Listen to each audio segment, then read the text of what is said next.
எதிரிகளிடமிருந்து தற்காத்துக் கொள்ள இஸ்ரேல் செய்துள்ள பாதுகாப்பு ஏற்பாடுகள் 100% நம்பகமானவையா என்ற கேள்வி எழுந்துள்ளது.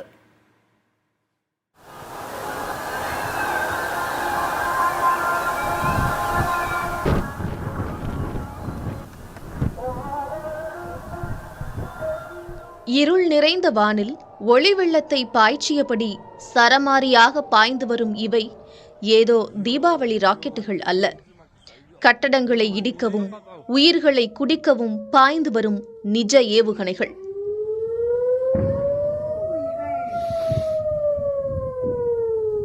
இஸ்ரேலை குறிவைத்து ஈரான் செலுத்திய இது போன்ற நாசகார ஆயுதங்கள் பிற நாடுகள் மீது பாய்ந்திருந்தால் அவை பேரழிவை சந்தித்திருக்கும்.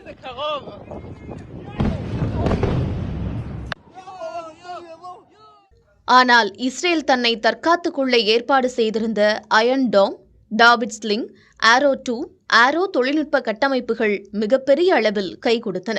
குறைந்த தொலைவிலிருந்து குறைந்த உயரத்தில் வரும் ஏவுகணைகளை அழிக்க அயர்ன் டோம் தொழில்நுட்பம், நடுத்தர தொலைவிலிருந்து நடுத்தர உயரத்தில் வரும் ஏவுகணைகளை அழிக்க டேவிட் ஸ்லிங், நீண்ட தொலைவிலிருந்து வெகு உயரத்தில் வரும் ஏவுகணைகளை அழிக்க ஆரோ 2 மற்றும் ஆரோ 3 தொழில்நுட்ப கட்டமைப்புகள் பயன்படுத்தப்பட்டன.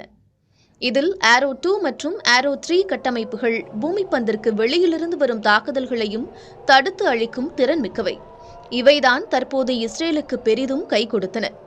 எதிரி ஏவுகணைகள் வருவதை ரேடார் தொழில்நுட்பம் மூலம் அறிந்து கண்ணிமைக்கும் நேரத்தில் பதில் ஏவுகணைகளை செலுத்தி நடுவானில் மறித்து அழித்தன இஸ்ரேலின் ஏவுகணைகள்.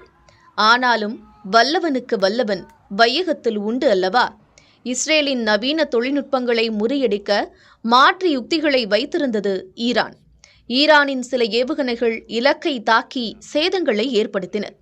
குறைந்த நேரத்தில் அடுத்தடுத்து ஏவுகணைகளை செலுத்தி இஸ்ரேலின் தொழில்நுட்பங்களை தடுமாற வைத்துவிட்டது ஈரான். மேலும் ஈரான் செலுத்திய ஏவுகணைகள் பாலிஸ்டிக் வகையைச் சேர்ந்தவை. துப்பாக்கி குண்டின் வேகத்தில் மின்னல் வேகத்தில் பறந்து வரும் இவற்றை இடைமறித்து வீழ்த்துவது மிக மிக கடினம்.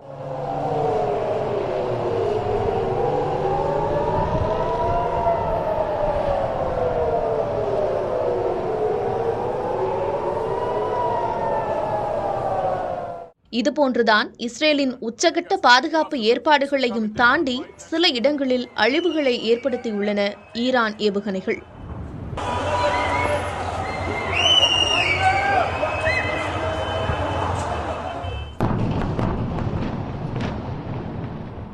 இஸ்ரேலின் ஏற்பாடுகள் பெரிய அளவில் தற்காப்புக்கு உதவினாலும் அவை முழுமையான பாதுகாப்பை அளிக்கவில்லை என்கின்றனர் நிபுணர்கள்.